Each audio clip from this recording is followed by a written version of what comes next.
Boa tarde a todos. Um prazer muito grande estar aqui. Agradeço ao convite tão carinhoso, nossos amigos da Geórgia. Tão bom ver caras familiares aqui conosco também, do nosso Conscious Living. Estão aqui prestigiando o trabalho. Meus parabéns pelo trabalho que vocês estão fazendo aqui na Geórgia. É um prazer muito grande, como eu falei, estar aqui, uma honra e muito feliz de poder contribuir. Eu trouxe a minha família, né, junto comigo, então todo esse lado aqui da plateia aqui é meu, né? Eu brinco muito na Flórida que quando eu faço palestra eu trago a minha plateia junto, just in case, né? Então tá aqui minha esposa e meus filhos e vamos lá, né? Então de manhã falamos sobre iluminação, falamos sobre alegria e à tarde o Eduardo tem que falar sobre obsessão. Como faremos, né? Mas eu depois da palestra do Nazareno, eu fiquei muito feliz porque eu descobri, eu sabia que eu era protegido, né? Mas eu não tinha ideia que eu era tão protegido. Depois que o Nazareno falou que quando a gente nasce feio é uma proteção que o plano espiritual dá pra gente, eu falei, estou bem protegido agora. Então, brincadeira à parte, vamos falar sobre obsessão hoje. E acho que muito do que a Suzana e o Nazareno falaram, né, vão servir como pano de fundo para essa discussão.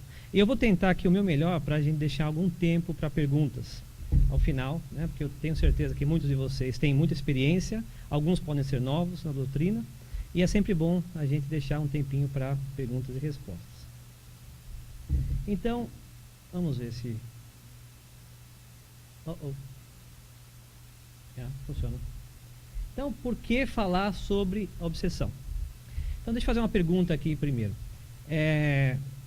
Voluntariamente, quem quiser levantar a mão, quantos de vocês são parte de um centro espírita e trabalham num centro espírita? Deixa eu ver. Ok, tem uma quantidade grande de pessoas que, claro, né, são membros do movimento. Então, eu quero falar sobre obsessão não só do ponto de vista de que nos afeta como indivíduos, mas também como nos afeta como casa espírita, né? Porque a casa espírita tem um grande papel quando se fala de obsessão. E eu falo também do ponto de vista de obsidiado, né? Então todos nós, não sei, eu acho que todos nós podemos ser em algum momento da vida obsidiados, né? E foi assim que eu vim até o espiritismo, por acaso. Então eu falei que na descrição da palestra eu falei que ia ilustrar com casos reais, eu vou começar com o meu. Então, como é que eu conheci o espiritismo? Eu conheci o espiritismo muito novo, né? Com 2 anos e pouco de idade, 3 anos, porque segundo a minha mãe, quando eu era muito pequeno, eu tive um problema e eu não andava mais. Eu comecei a andar e depois parei de andar.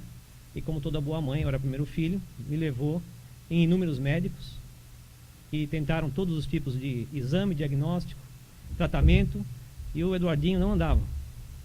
Até que a minha tia, que já era trabalhadora do espiritismo há muito tempo, né, tinha várias capacidades mediúnicas, ela insistiu com a minha mãe que o meu problema era espiritual. Mas meu pai não conhecia muito, né, sobre espiritismo, a família um pouco relutante, e depois de chegar ao ponto de não ter mais nenhum recurso a recorrer e eu não andava mais, minhas pernas estavam paralisadas, aí finalmente foram então a ceder à sugestão e indo até um centro espírita, após fazer alguns tratamentos, eu voltei a andar, né? E aí começou a história da minha família dentro do espiritismo, que é uma história muito feliz, que eu agradeço imensamente todos os dias a Deus pela oportunidade de ter conhecido a doutrina, apesar de uma maneira um pouco desafiadora, né? Mas é assim que muitos de nós chegou ao espiritismo, é assim que muitos de nossos conhecidos, irmãos, parentes acabam conhecendo a doutrina, né? A gente brinca no Brasil e fala que a gente chega ao centro pelo amor ou pela dor, né? Então muitos de nós chegam pela dor. Mas vamos entender então como é que e depois disso, né, a minha família inteira virou espírita, minha mãe, meu pai, meus irmãos. Então hoje estamos todos na doutrina, felizmente. Então vamos falar como que isso nos afeta, né? Também qual é o papel da casa espírita, e especialmente a casa espírita nos Estados Unidos, né? Porque nós não temos a mesma quantidade de recursos que nós temos no Brasil, por exemplo, a quantidade de trabalhadores já experientes, não é? Então, como é que a gente sabe que alguém ou nós mesmos estamos sob a ação da obsessão? Primeiramente, deixa eu perguntar aqui, eu vou estar fazendo perguntas que eu quero que o pessoal se mantenha acordado após o almoço. Então, deixa eu entender, vocês, alguém, e não precisa falar qual é o caso, mas alguém conhece algum caso de obsessão? Ou familiar, ou conhecido? Ok, eu vejo várias pessoas concordando. Quando a gente vê na mídia, e vamos falar da mídia americana, vocês acham que teve algum caso recente que pode ter algum relacionamento com obsessão? Alguma sugestão? 9/11, um caso muito dramático. Whitney Houston, Aurora, Colorado, e ontem nós tivemos um shooting, né, um tiroteio em Nova York, onde um desempregado voltou e acabou assassinando o patrão, o ex-patrão, né, e atirou em mais 9 pessoas. Então vamos falar, e é muito difícil a gente julgar, é claro, porque nós não estamos próximos ao fato, né, para entender as condições, mas são casos que nos sugerem fortemente que ali pode haver ocorrido um caso grave de obsessão. Então vamos entender como que um caso escala dessa maneira até chegar ao ponto de que alguém cometa um ato tão extremo. Então, possíveis sintomas. Sempre que a depressão, angústia e tristeza é um possível sintoma de obsessão, né? A gente não gosta de atribuir tudo ao fundo espiritual, mas são alertas, né, que nos fazem desconfiar que pode haver um envolvimento espiritual. Pesadelos constantes. Eu roubei aqui uma figurinha do Richard Simonetti que eu achei muito interessante, porque vira e mexe a minha esposa fala assim: olha, eu sonhei que você estava com outra. E eu falo: não, esses são obsessores. Não tenho nada a ver com isso. Mas eu achei interessante. Ela morreu de rir quando viu a figurinha que o Simonetti desenhou, porque é verdade, né? A gente tem que pensar que muitas vezes os sonhos são uma linguagem, o sonho é uma linguagem, né, que a gente pode interpretar de fundo espiritual, mas da mesma maneira que alguém pode nos falar coisas boas, também a gente pode estar sendo influenciado por algum irmão que quer plantar aí, né, semear discórdia, por exemplo. E é possível que um sonho desse queira, né, trazer essas consequências. Então, pesadelos constantes podem ser uma indicação de obsessão. Tendência ao vício, né, porque nós vamos ver que os irmãos que estão envolvidos geralmente no que a gente configura como obsessão, geralmente não são, né, não são espíritos elevados. Quem me dera ter uma obsessão elevada, né? Ser alvo de uma obsessão, mas os obsessores, os espíritos elevados não vão nos obsidiar porque eles não querem nos dominar, eles vão nos dar sempre o livre-arbítrio. Essa é uma grande diferença quando a gente fala de obsessão. A gente pode estar sob fortes influências positivas, isso é excelente, mas a obsessão, que vai ser um estado prolongado de uma influência negativa, isso normalmente, aqueles que se prestam a isso são irmãos em necessidade, são irmãos em desequilíbrio, irmãos com os quais nós geralmente temos dívidas, e eles então estão muito ligados às coisas terrenas, e o vício é uma coisa terrena. Então eles vão aproveitar sempre qualquer tendências que nós já temos, e se nós temos uma tendência ao vício, aquela tendência vai ser exacerbada pela obsessão. Agressividade além do normal, esse é um outro caso. Às vezes também a gente se encontra muito alterado, muito nervoso, muito agressivo. Normalmente ali pode ter uma influência que está contribuindo para que aquela agressividade se torne ainda mais forte. Abandono da vida social ou familiar, né? Novamente, nós vamos ver pela natureza desses relacionamentos, que geralmente tem a ver com vingança, com ódio, com inveja. Eles vão estar mais ligados mais à tendência de tentar desagregar, por exemplo, os nossos relacionamentos. Então, infelizmente, casos de obsessão que se prolongam podem levar à quebra do ciclo familiar. E daí pode caminhar para efeitos mais materiais. Ruídos, por exemplo, estranhos à própria volta. Isso pode, em vários casos de obsessão, né, se mostraram produzir efeitos físicos, como ruídos, por exemplo. Né? A pessoa começa a escutar coisa, fica apavorada, acha que a casa está assombrada. Né? A casa não está assombrada, mas ela pode estar sob o efeito de obsessão. Visão frequente ou esporádica de vultos, novamente, né? Somente aquelas pessoas que têm alguma predisposição mediúnica podem começar a ver vultos, mas geralmente essas experiências não são experiências boas, né? Não é que você viu um vulto da sua avó, que você amava tanto e aquilo te trouxe uma paz, né? Porque nós podemos ver coisas, são visões geralmente perturbadoras, que estão ligadas à obsessão. Impressão de ouvir vozes, né? Ao ponto de que algumas pessoas podem ser diagnosticadas como esquizofrênicas, pode não ser esquizofrenia.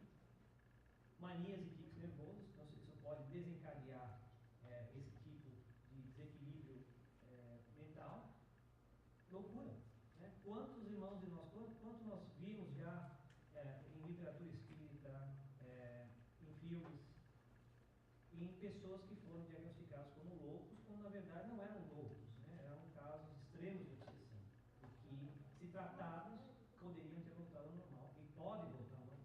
Mas muitos irmãos nossos ainda, e nós mesmos na ignorância, permitimos então que até membros das nossas famílias sejam diagnosticados e às vezes levados a uma instituição mental como loucos. Esse fato quase passou na minha família, né? E com pessoas ditas esclarecidas sobre o espiritismo. Então, isso não está tão longe da gente, né? Eu falo tudo isso não porque eu escutei falar, eu li no livro, eu falo isso porque isso passou-se com a minha família. Então, foi até um pouco chocante eu me dar conta do que estava acontecendo. Eu acho que aquele fato inteiro, todo aquele processo, era uma obsessão, inclusive, para permitir que nós também não enxergássemos e que uma pessoa da família, em um dado momento, poderia ter sido levada a uma instituição mental. E o suicídio. O suicídio é o caso mais extremado, onde a obsessão leva a pessoa, então, a um ato de completo desespero, onde a vida é tirada. Muitos casos de suicídio são levados através da obsessão. Algum outro sintoma que eu esqueci? O encravado não é sintoma de obsessão. E o que é obsessão, então? Falamos dos sintomas. O que é obsessão? O que se configura a obsessão? Quando é que a gente chama que a pessoa está obsidiada? Ou quando é que eu posso chamar alguém de obsessor? Né? Então, é o domínio que certos espíritos conseguem exercer sobre certas pessoas. Então, porque são certos espíritos, porque são certas pessoas. Todos os espíritos que querem exercer esse domínio, né? A palavra domínio já implica a falta de livre-arbítrio. Então, quando algum espírito quer nos tolir o livre-arbítrio, isso quer dizer que esse espírito geralmente não é de uma ordem superior, é um espírito inferior, e então já indica que quando o espírito inferior quer exercer uma influência que não é positiva, isso é uma indicação de que um processo obsessivo está se desenvolvendo. E quem é que eles vitimizam? Vitimizam aqueles irmãos, nós, que permitimos que a conexão seja feita. Eu perdi a sua palestra, que eu estava prestigiando o nosso querido Alex, mas eu tenho certeza que você falou muito sobre sintonia. Então, eu não vou repetir as palavras que eu tenho certeza que a Suzana falou sobre sintonia, mas esses irmãos, nós permitimos que a sintonia seja feita, né? E tem a ver com o nosso padrão de pensamento, nosso padrão de sentimento. E uma vez feita essa sintonia, se ela se prolonga por muito tempo, isso se configura como uma obsessão. Não existe uma regra, não é? Só passou de 10 dias, virou obsessão, né? A obsessão, ela se configura quando aquela influência passa a afetar a forma como eu ajo, a forma como eu penso e as decisões que eu tomo. Então, se algum dia você tomou uma decisão e depois você virou para trás e falou: o que eu estava pensando? Como é que eu fiz isso? Eu estava fora de mim. Há a chance de que realmente você não estava pensando, realmente você estava fora de si. Porque a chance de que um espírito estava nos influenciando. Kardec nos fala nos livros dos espíritos que nós somos muito mais influenciados do que nós imaginamos, né? Kardec nos fala que uma grande parte do tempo nós estamos sendo influenciados, e é pouco percentual do tempo que nós estamos no comando mesmo, né? Gozando do nosso pleno livre-arbítrio. Na grande maioria das vezes nós estamos sob a influência positiva ou negativa. E é quando a gente então permite que essa influência negativa comece a controlar as nossas decisões, e aí essa ligação pode e vai afetar o nosso estado psíquico e o nosso estado físico, desencadeando até doenças, e a gente vai falar um pouco sobre isso. É aí que normalmente nós chamamos de obsessão. E como tudo, existem tipos de obsessão. Das mais leves, por exemplo, uma obsessão simples, aonde há um incômodo, a gente se sente mal, né? Quantas vezes a gente não se sente mal durante um período, um dia, uma semana? A gente tem aquele mal-estar que, se a gente fizer os passos que escutamos hoje de manhã, né?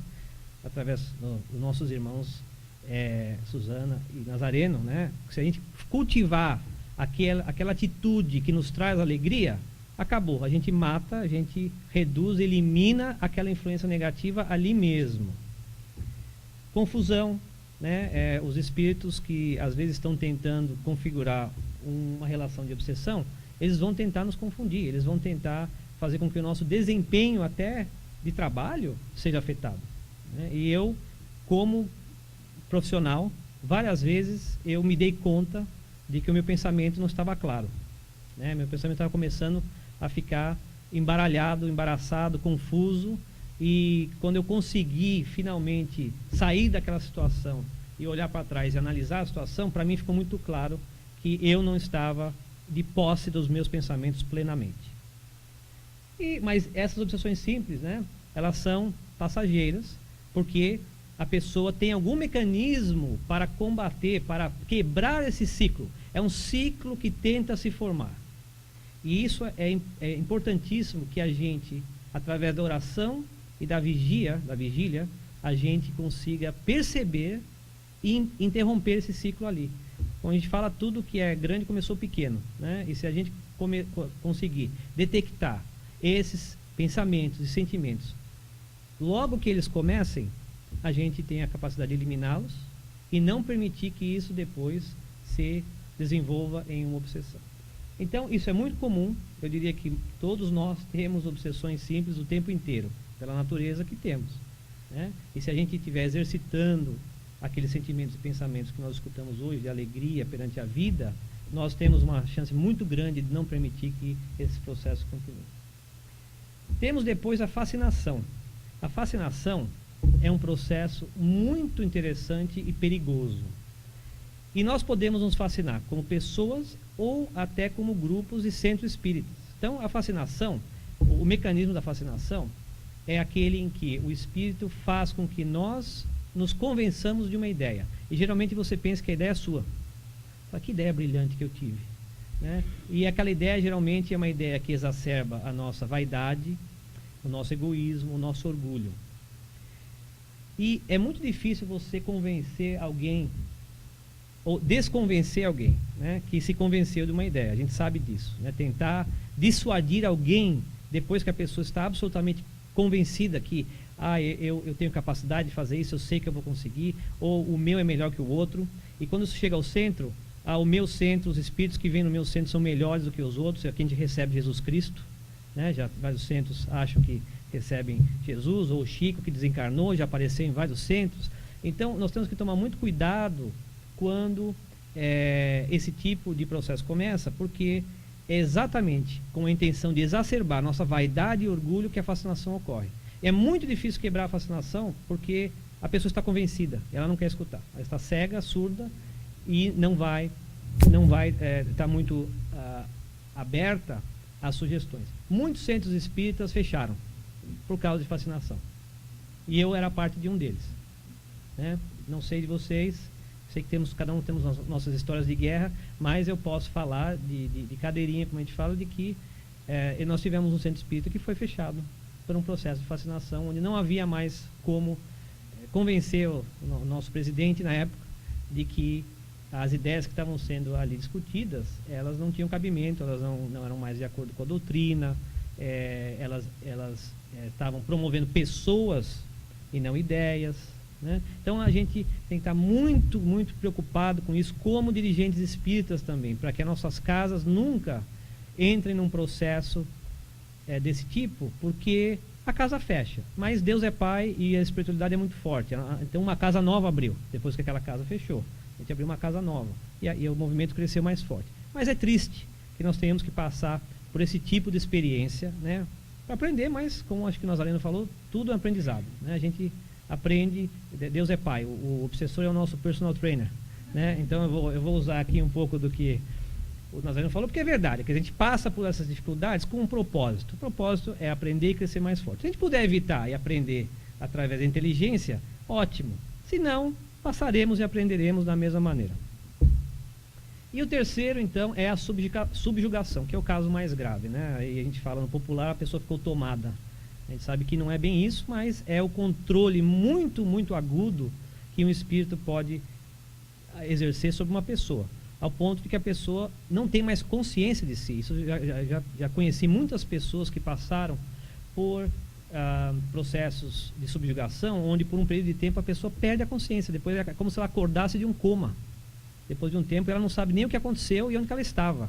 Esses são casos gravíssimos, né, de subjugação, onde o espírito estabelece uma ligação fluídica e quase física através, né, da ligação perispiritual, e que a partir dali consegue controlar até o funcionamento físico do corpo, né, o funcionamento orgânico da pessoa. E como a gente falou, a loucura, né? A loucura, então, uma vez estabelecida esse processo, a pessoa pode então ser internada como louca. O Divaldo costuma contar uma passagem, né, de um conhecido que ele teve, não sei quantos de vocês escutaram, né, onde uma pessoa que veio pedir ajuda a ele foi depois internada como louco, né? E era um menino, né, que era da casa da Mansão do Caminho, e que sofreu então um processo obsessivo muito grande, foi depois internado como louco, e a mãe do menino também, né, tinha sofrido uma obsessão muito grande, e depois do trabalho que foi feito através do trabalho espiritual muito grande, mediúnico muito forte, o menino então saiu daquele estado, e a mãe também saiu daquele estado, até que eles conseguiram depois se reencontrar, né, e continuar a sua vida. Mas foi um processo muito longo, muito duro, que o Divaldo, muito melhor do que eu, consegue aí descrever, mas é mais um exemplo de processos obsessivos que levam à loucura. Então, quem são os obsessores, né? São espíritos, e aí o parênteses, encarnados e desencarnados. O processo obsessivo, ele é vasto, ele pode ser a gente sempre pensa no processo sendo do desencarnado para o encarnado, mas o contrário também ocorre. A obsessão do encarnado para o desencarnado. O caso mais típico e simples é quando nós perdemos um ente querido e nos apegamos e sentimos aquela perda e choramos todos os dias, e os espíritos vêm nos dizer que aquilo tantas vezes constitui para eles uma tormenta muito grande, porque eles não conseguem muitas vezes se livrar, né, se desprender da carne completamente para poder continuar o seu processo de trabalho e evolução, porque nós aqui na Terra ainda estamos guardando aquela lembrança constante e aquela angústia muito grande dentro do coração. Então, isso também se considera obsessão. Encarnados para encarnado, né? Quantas vezes nós nos obsidiamos um ao outro? Acho que vocês falam também de auto-obsessão, né? Então, nós mesmos também somos nossos próprios obsessores com as nossas ideias fixas e alimentando certas atitudes, né, que não são positivas. Então, e desencarnados para desencarnados também. Então, a obsessão pode acontecer de qualquer estado para qualquer estado, encarnado ou desencarnado. E se configura simplesmente pela sintonia de pensamentos e sentimentos de forma muito intensa e prolongada. Normalmente, novamente, existe uma variedade muito grande de casos de obsessão, mas normalmente são espíritos com os quais temos dívidas. E a dívida pode ser dos dois lados. A gente sempre se coloca como vítima na obsessão. Coitadinho de mim, estou obsidiado. E não me lembro do que fiz, não me lembro que eu talvez fui o que causou a dor daquele espírito hoje, que não consegue se desprender de mim em pensamento. Então, um elemento muito grande, muito importante que eu quero que a gente comece a pensar é o fato de que para acontecer a verdadeira desobsessão e a autocura que nós vamos falar, o fator do perdão e da caridade são muito importantes. Perdão conosco mesmos, porque muitas vezes a obsessão está nascendo num processo de culpa que nós carregamos, né? Porque sabemos que erramos, conscientemente ou não, carregamos essa culpa, e essa culpa vai gerando esse sentimento de autoflagelo, que eu preciso me flagelar, eu preciso sofrer. Perdão pela dor que causamos a alguém, a esse irmão que hoje nos busca, né?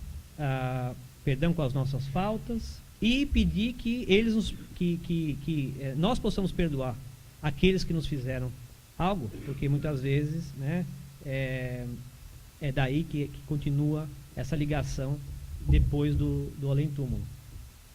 Então, geralmente há uma configuração de dívida, mas, novamente, essa dívida precisa ser perdoada. Nós precisamos alimentar o perdão e nós precisamos exercitar a caridade. Ou enviados desses, né? Nós vamos ver muitos casos de obsessão onde existe uma equipe de obsessores. A gente lê em livros e participa de reuniões mediúnicas onde existe uma leva de espíritos envolvidos naquele processo obsessivo.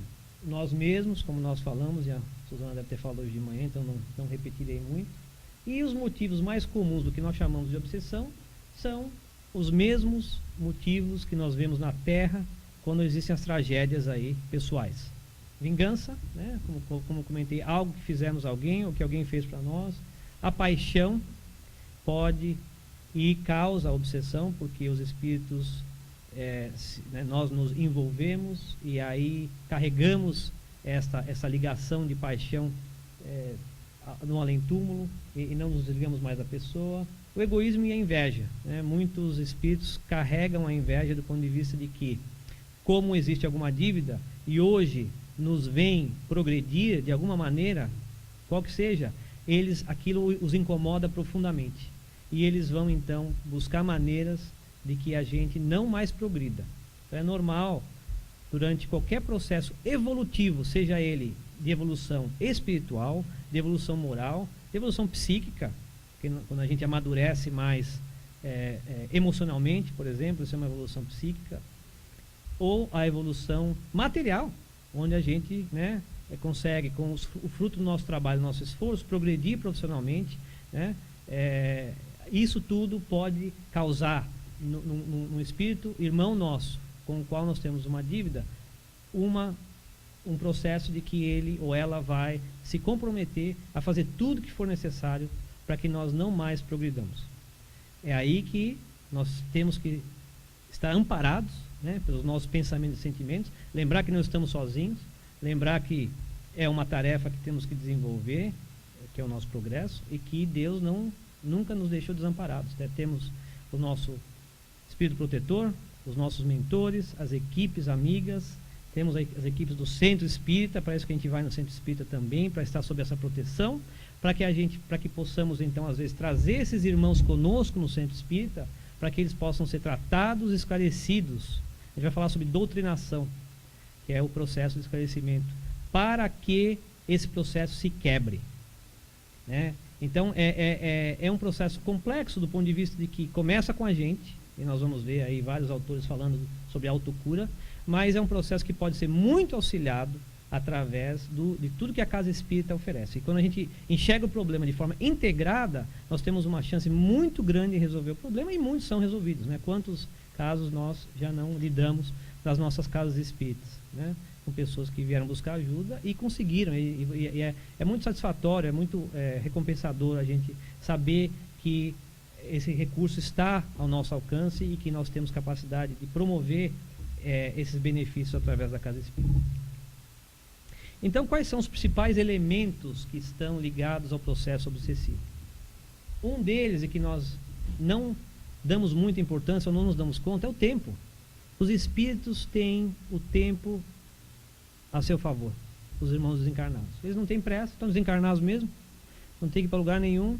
Então o espírito pode dedicar 100% do seu tempo a nos obsediar. E nós não temos esse benefício, nós temos que trabalhar, né? Nós temos que dormir, nós temos que comer, então não dá para ficar prestando atenção no espírito o tempo inteiro. E aí é que ele, né, se liga a nós. Então o tempo é um fator que facilita o processo de obsessão. Da mesma maneira, o tempo é nosso amigo no processo de desobsessão, que nós temos sempre um recomeço, nós temos sempre tempo para conseguir trabalhar nessa desobsessão. Determinação, como eu falei, normalmente esses irmãos podem dedicar quase que toda a sua atenção ao processo obsessivo. Nós não temos esse privilégio, esse luxo, que nós temos que nos preocupar com tantas coisas na vida terrena. Mas principalmente, eu acho que a Suzana sempre fala isso nas suas palestras, eu acho muito interessante, que os espíritos não acham na gente nada mais do que nós já temos. Eles não criam nenhuma imperfeição moral. Eles não criam uma propensão ao vício. Eles não criam uma propensão ao desequilíbrio. Infelizmente, nós já trazemos isso. Esse é o nosso presente para eles. Nós já trazemos dentro de nós toda a matéria-prima que o espírito necessita para começar um processo obsessivo.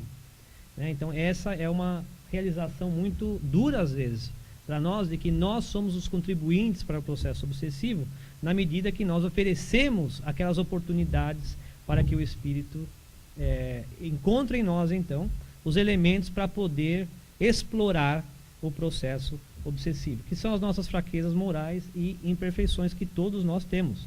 E o problema não é ter essas imperfeições morais, porque todos nós temos. O problema é estarmos cientes de que a temos, estarmos alertas quando isso se torna um impedimento ou uma oportunidade, e estar trabalhando constantemente no orai e vigiai. Eu vou falar muito do orai e vigiai, porque não temos muitos outros recursos tão poderosos quanto a oração e a vigia. É nos conhecendo, é entendendo quais são as nossas fraquezas morais, e nós todos temos condição de saber disso. Um outro parênteses que eu quero fazer, Kardec pergunta várias vezes aos espíritos, como é que nós podemos evoluir se nós não sabemos quais são as áreas que nós temos que evoluir, se nós esquecemos das nossas encarnações passadas. E os espíritos nos falam, se você observar suas tendências, se você se analisar, você vai encontrar essas tendências, vão estar em você. E quem já passou por esse exercício sabe que é verdade. Se nós nos analisarmos por um período, nós vamos entender claramente quais são aquelas áreas onde nós temos que trabalhar, onde nós somos ainda impacientes, orgulhosos, egoístas, vaidosos, ao ponto de que aquilo é tão exacerbado que pode dar a chance de um enganche obsessivo. Sentimento de culpa, como eu falei. Sentimento de culpa e eu não tenho informação, que temos aqui profissionais da área, Nazareno e outros irmãos aqui que são formados, então eu defiro a eles qualquer pergunta mais difícil, né? Mas a gente sabe, através da leitura da literatura espírita, que o sentimento de culpa é um grande gerador de oportunidades de obsessão, porque ele nos coloca num processo de vitimização em que nós perdemos a autoestima, perdemos o auto-amor.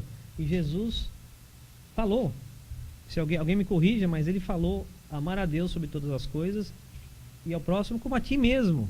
Como a ti mesmo. A gente tende a não prestar atenção no finzinho da frase. A gente tenta amar o próximo, a gente se esforça a amar a Deus e esquece do amor próprio, de lembrar que somos criaturas do Pai e que o Pai nos criou para sermos felizes, como nós aprendemos. Então, não existe a razão para nós estarmos nos culpando. É uma diferença muito grande entre tomar responsabilidade pelos atos e se culpar pelos erros. Eu acho que há um mundo de diferença entre os dois. E que o Espiritismo nos orienta é nos tornarmos responsáveis pelos nossos atos, que nós aprendemos as leis naturais, a lei de causa e efeito, e nós vamos aprender que nós somos herdeiros dos nossos atos. Mas isso não quer dizer que nós temos que nos martirizar quando erramos. E as causas, como falamos aí então, causas morais, onde pode ser mais ou menos profundo, podemos estar temporariamente desorientados ou podemos carregar conosco uma fraqueza moral que por acaso nós trabalhamos para criar durante muitas encarnações, né? Isso é engraçado, a gente vai voltar, quando a gente conseguisse voltar no tempo, a gente ficaria surpreso do esforço que nós despendemos criando aquela fraqueza moral. Ela não aconteceu num dia, são vícios que nós trabalhamos encarnação após encarnação e até aquilo virar algo que é parte do nosso ser. E agora nós temos que lidar em desfazer aquilo que nós criamos e nós temos a capacidade de fazer.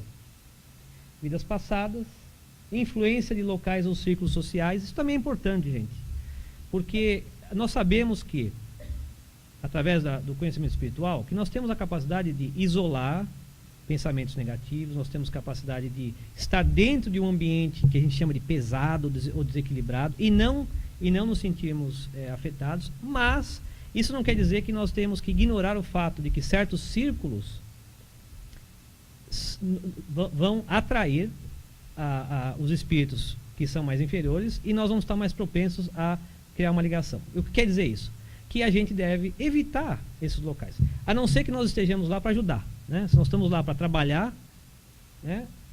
Se não for isso, não há razão para nós estarmos frequentando nenhum ambiente mais negativo ou um ambiente mais baixo, como a gente fala.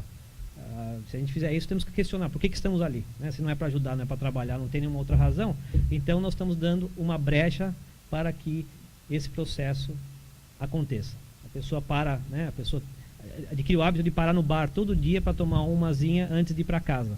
Mas é só umazinha que eu estou tomando.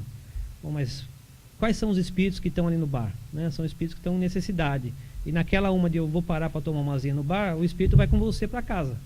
E daí você vai ter que lidar com aquela ligação daqui para frente. Então, se você não está lá para ajudar, pense duas vezes, né? E a auto-obsessão, como a gente falou. No Evangelho segundo o Espiritismo, no capítulo 28, item 81, os espíritos transmitem para Kardec uma passagem que eu acho um excelente resumo do processo obsessivo. Eu acho que é o melhor resumo que eu encontrei até hoje num único parágrafo discutindo as causas e o remédio. Então eu vou ler para vocês. Assim como as doenças são resultado das imperfeições físicas que tornam o corpo acessível às influências perniciosas do exterior, a obsessão é sempre o resultado de uma imperfeição moral que dá acesso a um mau espírito. A uma causa física opõe-se uma força física. A uma causa moral é necessário opor-se uma força moral. Para preservar as doenças, fortifica-se o corpo. Para garantir contra a obsessão, é necessário fortificar a alma. Disso resulta que o obsedado precisa trabalhar para a sua própria melhoria, o que na maioria das vezes é suficiente para o livrar do obsessor, sem socorrer-se de outras pessoas. Porém, esse socorro se torna necessário quando a obsessão degenera em fascinação e subjugação, porque o paciente perde, por vezes, a sua vontade e o seu livre-arbítrio. Então, eu achei essa passagem excelente do ponto de vista de que cobre todo o espectro que nós falamos até agora, um resumo de tudo. E Kardec nos explica, então, quando é que nós chega a um ponto onde nós não mais temos condições de nos autossocorrer. Apesar de que a cura é sempre uma autocura, chega um momento que nós precisamos de ajuda, porque nós estamos tão imersos no problema, ou um irmão nosso está tão imerso no problema, que a ajuda externa é necessária. E nós vamos falar dessa ajuda. Então, eu vou correr um pouquinho aqui. Como é que se desenvolve esse processo? Que eu quero deixar um tempinho para perguntas. Então, a grande variação, né, como eu falei, isso é um assunto muito vasto e cada caso é um caso. Mas, em geral, como eu falei, os espíritos encontram nas pessoas, né, as inclinações e tendências naturais, o orgulho e o egoísmo e débitos passados. E esses débitos passados é interessante. Quando a gente lê, né, e trabalha com processos de obsessão, você vê, inclusive, que os espíritos, os obsessores, eles vão usar imagens do passado para que ative no nosso subconsciente aquele sentimento de culpa, por exemplo, ou o sentimento de raiva, ou o sentimento de vingança. Então é muito poderoso. Os espíritos têm instrumentos e métodos que são muito avançados, porque esses espíritos são como nós, eles podem ter estudado, eles podem ser médicos, doutores, eles podem conhecer das ciências, né, físicas e psíquicas, tanto, se não mais, do que nós conhecemos. E eles, muitas vezes, quando estão voltados ao mal, eles vão usar isso. Então, esse é uma técnica muito interessante, onde o espírito projeta uma imagem que nós conhecemos, uma lembrança, que talvez seja adormecida, e aquilo vai te despertar um sentimento de culpa. Você não sabe de onde veio. Você está agora com aquele sentimento de culpa, ou um sentimento de raiva. E aquilo, o objetivo é despertar em você, ou abrir uma brecha para que o processo comece. Transmissão de pensamentos, sentimentos e uso de hipnose, né? Foi falado hoje até a auto-hipnose. Então, o conceito da hipnose, o conceito dessa penetração profunda na nossa área psíquica, através da hipnose, é muito utilizada nos processos obsessivos. E a impregnação fluídica. Então, os espíritos obsessores também vão se valer de nos imbuir em fluidos negativos que vão dificultar o acesso dos fluidos positivos. Então, quando uma pessoa está obsidiada e nós estamos vibrando, né, nós estamos fazendo prece à distância para que aquela pessoa melhore e estamos enviando fluidos positivos que vão envolver aquela pessoa, ao mesmo tempo os espíritos obsessores estão tentando neutralizar aquilo. Então, é realmente uma batalha, muitas vezes, para conseguir quebrar esse ciclo. E, finalmente, né, nos casos mais graves, como eu falei, é uma conexão permanente e controle dos pensamentos do corpo físico. Então, como combater? Né? O ditado popular diz que é sempre melhor prevenir do que remediar. E é verdade. Aqui também é verdade. É muito melhor prevenir do que remediar. E o que eu vou falar aqui não é novidade para ninguém que conhece o Espiritismo e para aqueles que estão conhecendo pela primeira vez. Os irmãos trabalhadores das casas aqui vão estar mais do que dispostos a explicar em detalhe como esses processos ou recursos funcionam. Então, primeiro, eu queria só ler uma passagem do Herculano Pires, no livro Obsessão, o Passe e a Doutrinação, onde ele fala que a cura da obsessão é uma autocura, né? No final das contas, ela é uma autocura. Ninguém pode se livrar da obsessão se não quiser se livrar dela. Comece a livrar-se agora, dizendo a você mesmo: sou uma criatura normal, dotada do poder e do dever de dirigir a mim mesmo. Conheço os meus deveres e posso cumpri-los. Deus me ampara. Então, são esse tipo de atitude, né, essa prática de lembrar que nós somos espíritos feitos para a felicidade, que nos auxiliam a combater os processos obsessivos. Orai e vigiai. Eu digo sempre isso: quebre o ciclo. A obsessão é um ciclo. Ele começa em algum ponto e ele vai crescer.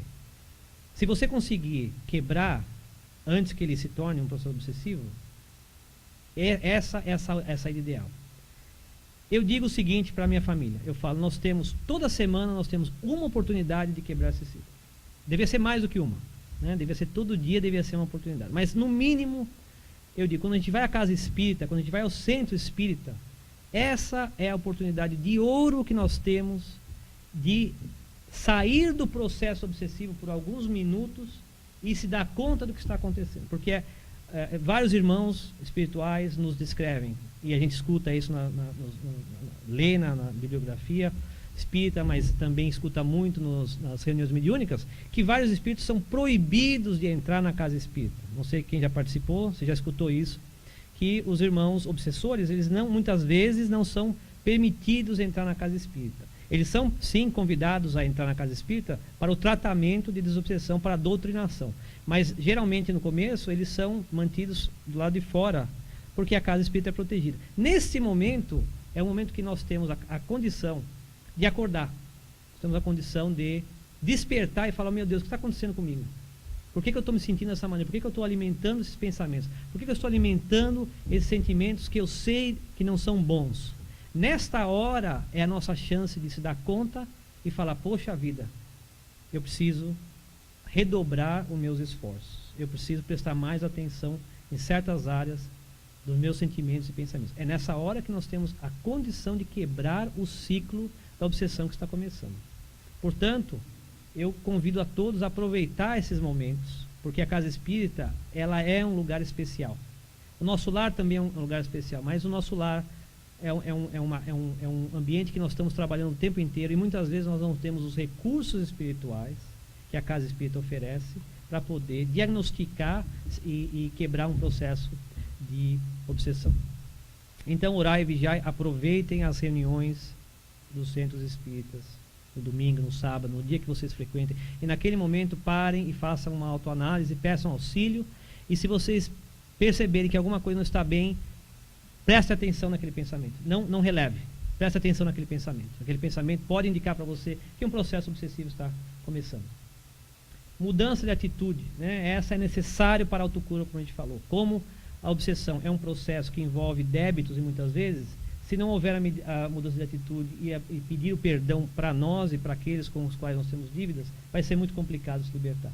E a educação espírita e mediúnica para a prevenção. Então, o evangelho no lar, ali nós estamos mostrando ali ao lado, né, a família estudando. Então, o Evangelho no Lar, que é uma reunião que a gente recomenda que espíritas, qualquer pessoa faça no seu lar uma vez por semana, essa é uma outra maneira muito importante de orar e vigiar e nos manter alerta e com uma atitude positiva sendo alimentada. A caridade, né? A caridade pode ser a caridade moral, a caridade de simplesmente perdoar alguém que tem uma dívida conosco, ou a caridade física, como a gente fala, a caridade, né, de doação, ou a caridade de trabalho. Sempre que nós nos dedicamos a algo positivo, nós estamos alimentando aqueles sentimentos que Jesus nos pediu para que nós conhecêssemos e que nós praticássemos, né, em todos os dias da nossa vida. Então, se envolver no trabalho de caridade é uma maneira espetacular da gente estar se reciclando, se renovando e melhorando a qualidade dos nossos pensamentos e atitudes. E finalmente, se já se desenvolveu, é o tratamento espiritual e de desobsessão, que a gente vai falar no minuto. Mas um item que nunca pode ser esquecido, eu vejo as casas espíritas trabalharem muito bem com isso, hoje em dia as casas estão muito melhor estruturadas, que é a questão do tratamento médico e psicológico, né? Eu acho que as casas espíritas se conscientizaram pelo estudo de que em algum momento a obsessão pode avançar como um efeito físico já tendo alterado o nosso estado mental, já tendo causado uma doença no nosso corpo físico, que aí absolutamente necessita do tratamento médico psicológico. Então, você sugerir de alguma maneira que a pessoa não precisa de um tratamento psicológico ou médico é perigosíssimo, né? Nós não podemos nunca fazer isso como espíritas, porque nós não somos profissionais a esse ponto de poder dizer não, você não precisa, você está simplesmente sofrendo um processo espiritual. Sempre nós temos que esgotar as possibilidades físicas e da medicina terrena antes de que a gente possa ter certeza que aquele processo é simplesmente espiritual. Ok? Então, o tratamento que a gente oferece na casa espírita, quando chega nesse ponto, veja bem, a prevenção está sempre na casa espírita. Cada vez que nós vamos à casa espírita, cada vez que a gente se envolve com o ESD, uma palestra pública ou qualquer outra atividade do centro, nós estamos trabalhando para nos melhorar e prevenindo um processo obsessivo e tratando tanto de nós mesmos como do obsessor. Mas, quando chega ao ponto onde a obsessão já está implantada, então os centros espíritas oferecem a desobsessão. E geralmente, isso varia de centro para centro, mas geralmente passa por um diagnóstico, onde nós vamos entrevistar aquele irmão que vem à casa. Então essa entrevista vai permitir a nós que estamos entrevistando entender se ali pode haver um processo obsessivo. E pela descrição, muitas vezes, fica meio aparente que há um processo obsessivo, porque há pesadelos, ou há distúrbios muito profundos, ou a pessoa está entrando em depressão, por exemplo, e aí a gente vai novamente checar se a parte médica e psicológica está coberta, se a pessoa está vendo um médico, um psicólogo, e começa então o processo de exame. O processo de exame, em muitas casas, faz parte da reunião mediúnica. Na reunião mediúnica, ou durante o diagnóstico, alguns irmãos nossos que são médicos podem buscar, através de evidência, através de audiência, através de alguma faculdade mediúnica, obter mais informações sobre aquela pessoa. E geralmente, quando está amparado, então Então essas informações são passadas e aí nós conseguimos entender qual é o relacionamento que traz aquele irmão. O tratamento, então, é o tratamento da desobsessão, que passa pela doutrinação. Então, quem aqui conhece doutrinação? Quem não conhece doutrinação? Todo mundo conhece doutrinação. Então, eu vou falar bem pouco. Doutrinação, como a gente sabe, é o esclarecimento ao espírito que comparece, né? Às vezes invocado à reunião mediúnica, mas o que a gente não pensa também é que a doutrinação, ela se estende a mais do que simplesmente ao espírito que está vindo. Às vezes a família do obsidiado precisa ser doutrinada, né? Porque a família está muitas vezes contribuindo com atitudes e pensamentos e palavras que estão prejudicando o obsidiado. Então nós temos que às vezes chamar a família e ter aquela conversa para esclarecer. Então isso também faz parte da doutrinação. E outros meios coadjuvantes. A fluidoterapia, os passes são muito úteis, né? Para que a gente consiga então disseminar ou dissuadir, eliminar esse processo. Leitura de livros espíritas leves e o Evangelho lá. A gente fala leves porque a gente já viu algumas coisas que são um pouco complicadas, né? A pessoa vem ao centro com uma obsessão profunda e aí oferecem a pessoa, fala, olha, leia aqui esse livro aqui, ó, Memórias de um Suicida. Muito bom. Não, nada contra a nossa irmã Ivone Pereira, né, que escreveu o livro, e um livro fantástico, mas esse não é um livro que você vai dar para uma pessoa que está num processo obsessivo para ela ler como primeiro livro, né? A gente vai oferecer o Evangelho, né, ou outros livros que possam fazer com que ela se acalme, se tranquilize e não que ela se impressione com casos de obsessão. E o Evangelho no lar. E a prece? Então, como Kardec nos fala no Evangelho, em todos os casos de obsessão, a prece é o mais poderoso auxiliar da ação contra o espírito obsessor, porque a prece liberta, a gente busca o perdão, a gente busca o auxílio do obsediado e do obsessor através da prece. Então a prece é poderosíssima, né, nesse processo. O trabalho no bem, como nós falamos, e novamente insistindo aqui, o acompanhamento médico e psicológico. E assim então, meus irmãos, eu vou encerrar aqui, acho que há tempo. Espero. Acabou. Já falou que acabou. Acabou.